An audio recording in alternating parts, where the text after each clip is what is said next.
दोस्तों आज हम पढ़ेंगे structures of chromosomes, cell cycle and division. बहुत आसान करके आपको पढ़ाऊंगा पूरा चैप्टर और आपको कोई भी डाउट नहीं रहेगा।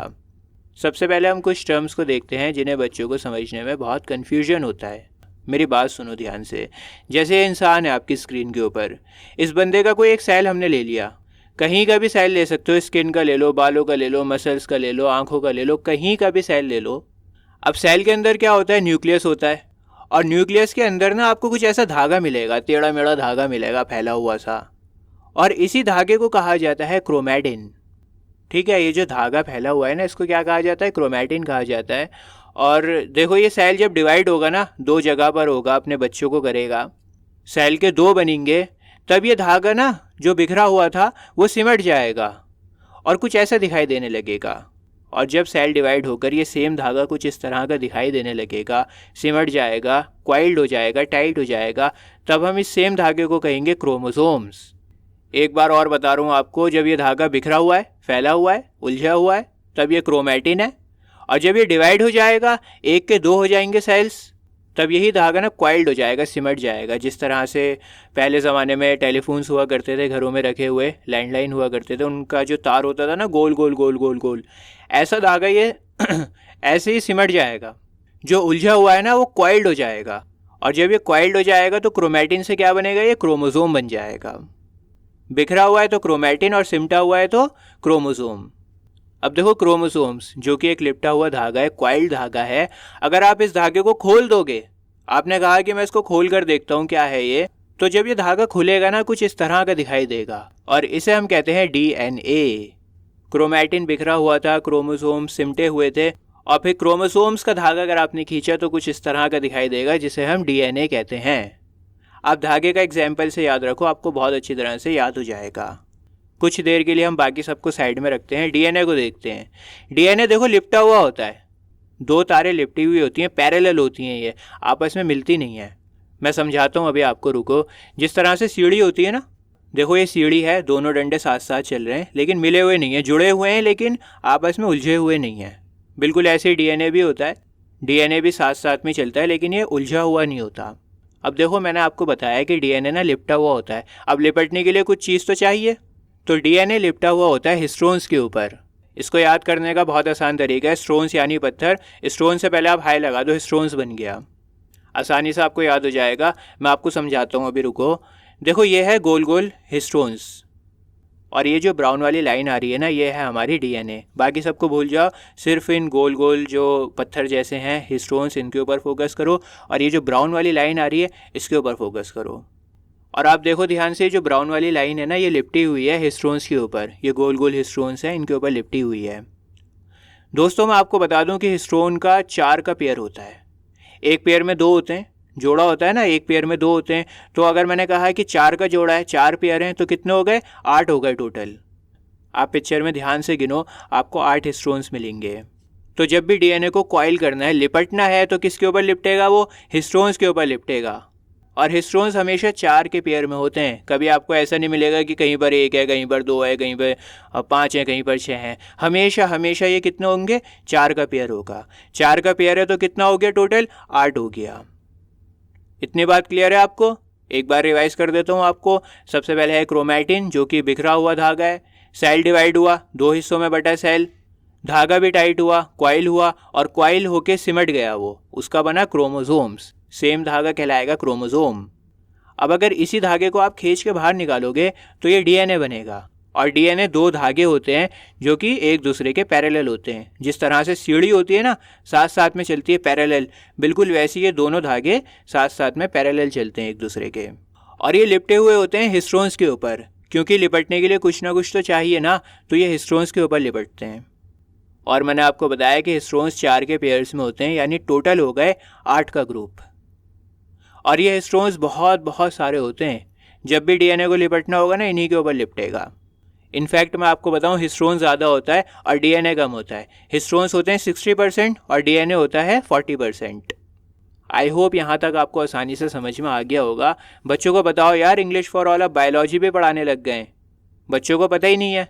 पहली बार वैसे मैं बायोलॉजी को पढ़ा रहा हूँ। मुझे कमेंट्स में लिखकर बताना है कि मैं कैसे पढ़ा रहा हूँ। अगर अच्छी नहीं पढ़ा रहा ना तो फिर मैं नहीं पढ़ाऊँगा आगे। क्या फ़ायदा यार अगर आपके समझ में ही नहीं आएगा तो। हाँ, अगर समझ में आ रहा है, आपको पसंद आ रही है वीडियो, तो फिर मैं कोशिश करूँगा कि बायोलॉजी की और भी क्लासेस मैं कंटिन्यू करूँ। चलो, अब देखो ये 8 होते हैं ना हिस्टोन्स, तो हम इन्हें ऑक्टामर भी बोलते हैं। 4 का पेयर होता है, टोटल 8 होते हैं, ऑक्टामर भी बोल देते हैं इन्हें। अब देखो, जब हिस्टोन्स प्रोटीन डीएनए को अपने ऊपर लपेटता है ना, इस पूरे को कहा जाता है न्यूक्लियोसोम। जैसे फॉर एग्जांपल, आपके क्लास में ब्लैक बोर्ड भी है, चेयर भी है, टेबल भी है, बेंच भी है, बहुत सारा सामान है ना आपकी क्लास में, लेकिन उस पूरे रूम को क्या कहा जाएगा? क्लासरूम कहा जाएगा। क्लासरूम में अलग अलग सामान है, ब्लैक बोर्ड भी है, चौक भी है, वगैरह वगैरह, बहुत सारा सामान है, लेकिन उस पूरे कमरे को क्या कहा जाएगा? क्लासरूम कहा जाएगा। आप कह सकते हैं कि क्लासरूम में ब्लैक बोर्ड भी होता है, टेबल भी होती है, चेयर भी होती है।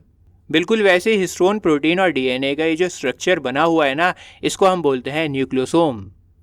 अगर मैंने आपसे पूछा है कि भाई मुझे बताओ न्यूक्लियोसोम में क्या होता है, तब आप कहेंगे कि सर न्यूक्लियोसोम में डीएनए भी होता है। डीएनए होता है जो हिस्टोन्स के ऊपर लिपटा हुआ होता है। बात आ रही है समझ में?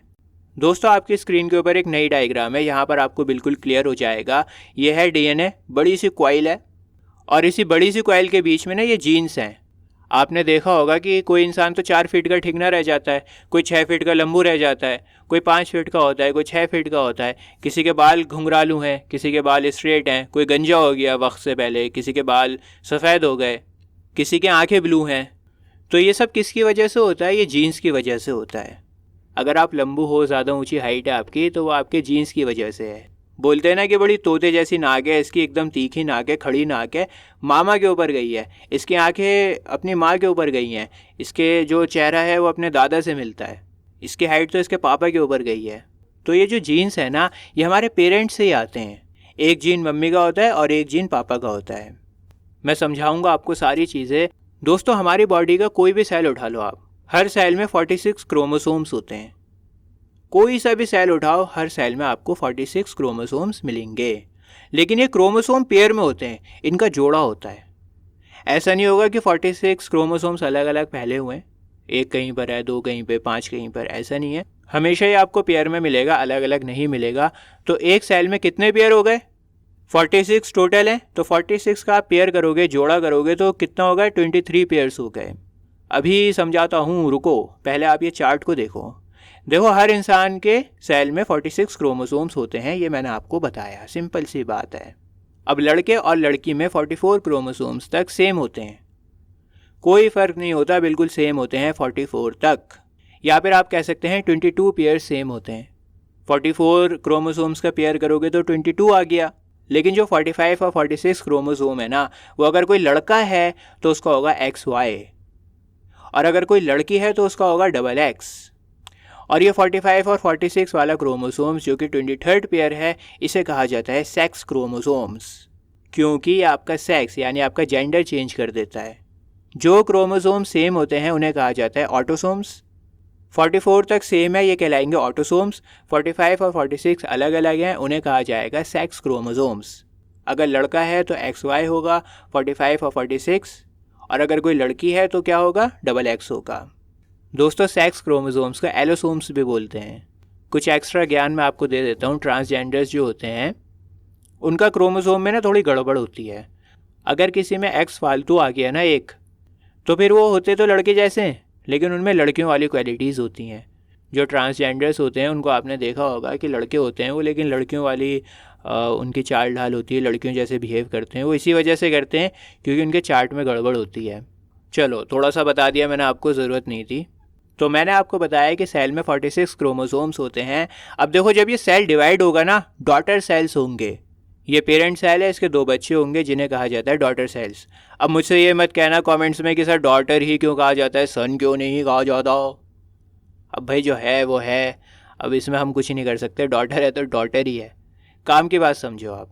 46 क्रोमोसोम्स जो है ना, वो इसको अपने बच्चों को भी देने। डिवाइड करेगा तो 46 इसको देगा, 46 इसको देगा, दोनों में 46 डिवाइड करेगा। अब डिवाइड कैसे करेगा? जब इसके पास में डबल होगा, पहले इसको डबल करना पड़ेगा, जब ही तो आधा आधा बांटेगा। भाई अगर इसके पास में खुद 46 हैं तो कैसे आधा आधा बांटेगा? वो तो 23 हो जाएगा। तो पहले ये खुद डबल करेगा, जो इसके पास में डीएनए है, हिस्टोन्स हैं, उनको डबल करेगा, तभी आधा आधा देगा दोनों में। और जब ये क्रोमोसोम अपने सामान को डबल कर लेता है उन्हें कहा जाता है क्रोमैटिड्स। भाई जब डबल होगा क्रोमोसोम्स का सामान तभी वो आधा आधा अपने बच्चों में बांटेगा। तो 46 इसे देगा, 46 इसे देगा। सामान कौन सा डबल हो रहा है? डीएनए हो रहा है और प्रोटीन्स डबल होंगे। और क्रोमोसोम का ये जो सेंटर वाला पार्ट है ना, इसे कहा जाता है सेंट्रोमियर, और इन दोनों को कहा जाता है सिस्टर क्रोमैटिड्स। देखो सिस्टर क्रोमैटिड्स इसलिए कहा जाता है क्योंकि इनका सेंटर सेम है, सेंट्रोमियर है ना वो सेम है इन दोनों का। इसी वजह से इन्हें क्या कहा जाता है? सिस्टर क्रोमैटिड्स कहा जाता है, क्योंकि ये एक ही सेंटर से जुड़े हुए हैं दोनों।